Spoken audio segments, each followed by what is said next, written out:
Hello everyone, Tommyruin here, and as you may be aware, I have recently been made redundant from World of Warcraft. I've had some time to check out some other games, but nothing was really pushing my buttons, nothing was satisfying me, like grinding artifact power for 4 hours a day. So, I had many evenings here at uni where I was just sat here, depressed about how my life had become.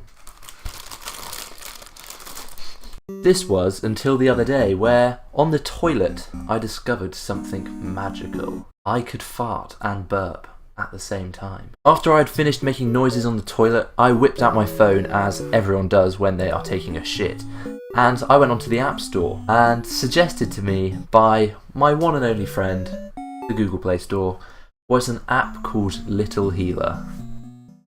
Little Healer is effectively a World of Warcraft priest healer simulator for the mobile phone. It is a fantastic little app that really quenched my World of Warcraft thirst. The first thing that grabbed my eye was the app's logo, the spirit of redemption from WoW in an 8-bit art style.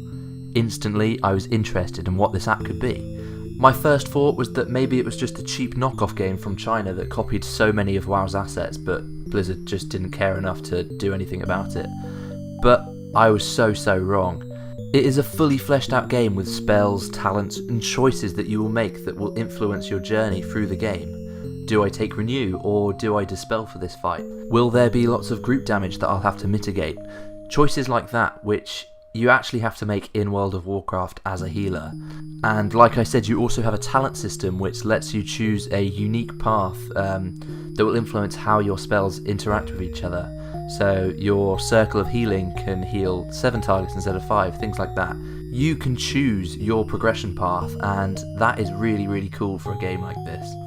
So the first fight is against Corey the Regor, also known as Hogger, which is Regor spelt backwards. An angry gnoll that was killing adventurers now kept in an old castle, also known as Stormwind Stockades. The bosses are ripped straight from the game, and I for one love it. You start off by picking 4 spells which you will use throughout the fight. As you can see, the icons are very recognisable. This fight is a simple 5-man encounter and acts as the introductory fight. You have to click like a filthy casual on the portraits of each character and then click on the different abilities which you want to cast.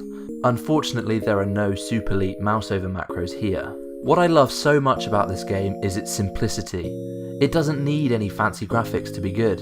The gameplay is great, and I for one love the 8-bit style to the game. The fights get difficult too.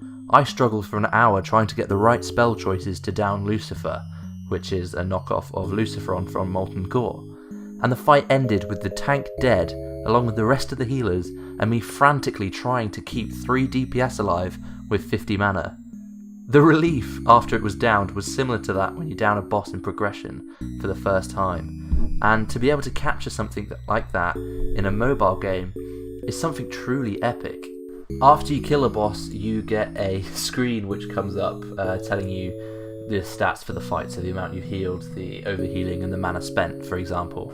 But if you look behind that, there is a list of names for people who are in your party, and you will notice on the fights that there are very recognisable names like Kungan, Sko, just to name a few, who come up congratulating you or nerd raging at you if you don't actually beat the boss.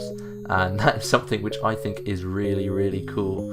You obviously can't interact with these people because they're not real, but it's that kind of next level of depth to the game where you can kind of get that nerd scream moment once you kill a boss. You get all these fake famous people congratulating you for what a good job you've done, or if you wipe on a boss you get loads of people blaming the healer for the lack of heals which they got which led to the wipe. It's just so reminiscent of World of Warcraft. It is fantastic.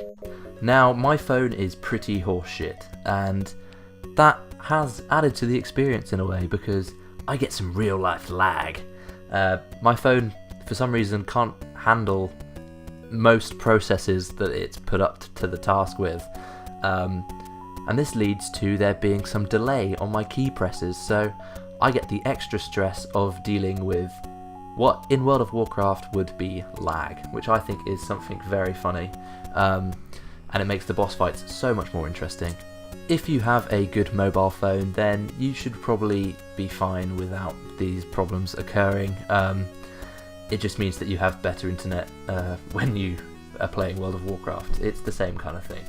So in conclusion, I would give this game 3 out of 4 reduced price mini rolls. That is if I didn't eat them all whilst watching World of Warcraft streams in despair. Thank you very much for watching this video, and I will see you all very soon.